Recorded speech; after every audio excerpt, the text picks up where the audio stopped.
అందరికీ వినాయక చవితి శుభాకాంక్షలు. మనకు 1-2 రోజుల్లో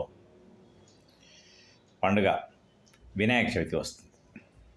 ఈ పండుగను గురించి ఒక 2 మాటలు చెప్దామని నేను అనుకొని మీ ముందు అలా 2 మాటలు చెప్తాను. ఒకటి, ముఖ్యంగా గుర్తుపెట్టుకోవాల్సింది ఏంటంటే, ఈరోజు సమాజంలో ఎందరో విద్యావంతులు ఉన్నారు,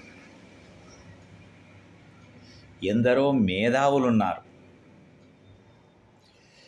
ఎందరో తెలివిగల వ్యక్తులు ఉన్నారు, ధనవంతులు సరే. కానీ ఎంతోమందిలో సరి అయిన సంస్కారం కానీ నడత కానీ లేదు.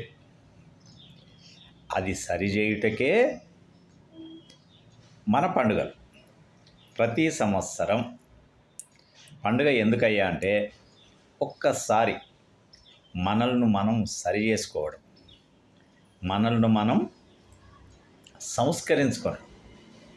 దానికోసమే దైవభక్తి, దైవం భక్తితో పాటు దేశభక్తి నేర్పుటకే ఈ పండుగలు.